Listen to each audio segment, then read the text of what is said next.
Welcome, everybody. My name is Matt Johnson. I'm counsel to the New Hampshire Realtors and a shareholder at Divine Millimet and Branch. This is the next installment in our risk management back to basics video series. Today, we're going to talk about the offer process from the seller perspective.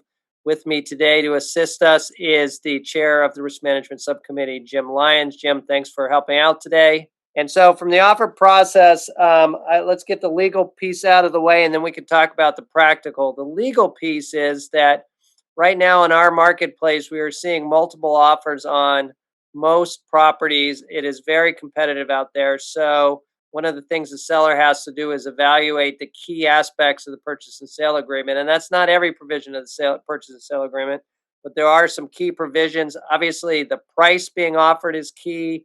Another factor to consider is the amount of the deposit. So that's important. The closing date may matter for a seller depending on what they have going on.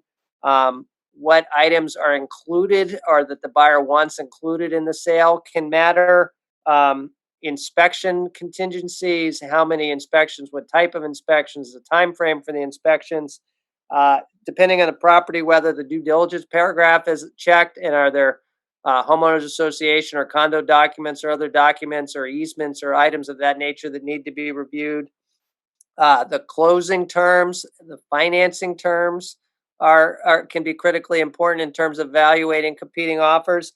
And then finally, just the additional provisions. Sometimes, there may be significant additional provisions to make one offer different than another, at least from a comparison standpoint from the seller. So that's a lot for a seller to evaluate, especially under the pressure of a multiple offer situation.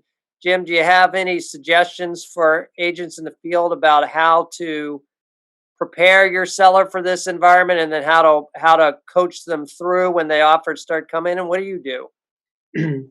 Thank you, Matt. Generally, what we do, or I would do here, would be with multiple offers. And we've had recently, in this crazy market, we've had situations with 11 to 15 offers on one property. And it makes it very difficult because that's overwhelming for many sellers and overwhelming for many realtors as well.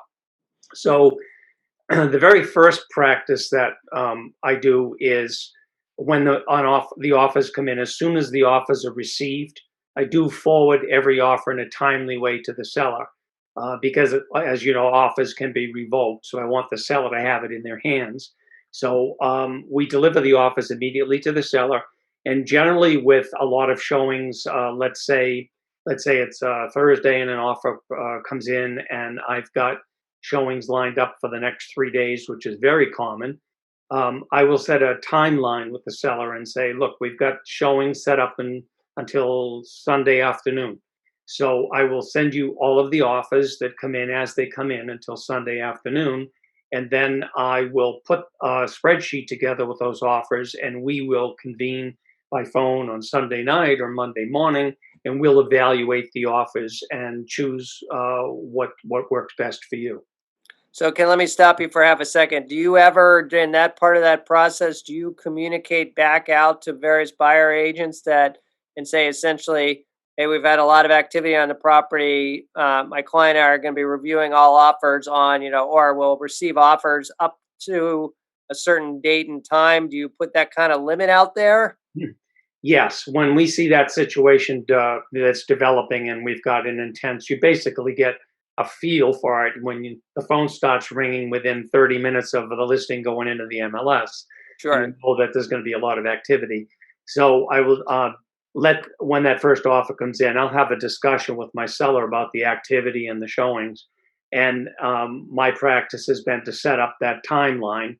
So as offers are coming in, or when the showings are set up, I'm letting agents know when I speak with them, the seller is not going to accept an offer until the showings have concluded on Sunday afternoon, at which time they'll evaluate all the offers and respond. And depending on the number of offers, sometimes a seller may want to go back to all of the buyer's agents that have submitted offers and say, would you like to make any changes by a certain time? Say it's Tuesday at noontime, that if you want to make any changes in the offer, dot an I, cross a T, change a date, eliminate a provision, change the price, you're free to do that. And then after that point on noontime, in this case on Tuesday, the seller will make a decision. So we want to keep everybody on an even playing field. Well, and that just maximizes the potential value to the seller because you have more bidders potentially still on the line and you're not picking and choosing. So I like that. How do you map out, you were starting to talk about it and I cut you off. How do you map out or how do you script out the offers so that the seller can meaningfully evaluate them? And so we use a spreadsheet, and it can be as wide as it needs to be. But essentially, the spreadsheet it boils down to all the components, the essential pieces that you mentioned in your opening, Matt. The purchase price, which many sellers think that's the most important part. It's certainly critical, but all of the other factors are also. And sometimes it's not always the highest price that's the best offer for that particular seller, depending on their needs. So Sure. we'll have the selling price, the proposed selling price. It'll have the closing date. It will have the amount of the deposit. It will have the terms, whether it's cash or whether it's subject to financing. Um, and it will have the type of financing, if it's conventional, VA, or whatever type of financing it may be, and any other additional provisions that are important. Generally, agents' names are not on there. The buyer's name is not even on there. It's not important. So it really just pays attention so the seller and the agent can look through each offer independently. If there's a question on the offer, we will be able to pull that offer out and go through it in detail. But generally, the seller client has all of the offers with them. They've already been able to peruse them. And now this is a consolidation of all those offers into something that is manageable. And in my experience, I've found oftentimes that in a recent case with 11 offers, I believe probably 6 of them were eliminated very quickly. And that then limited us to just looking at 5, and then we eliminated 2, got down to 3. So it's sort of a narrowing down, so we reach the best decision for the seller.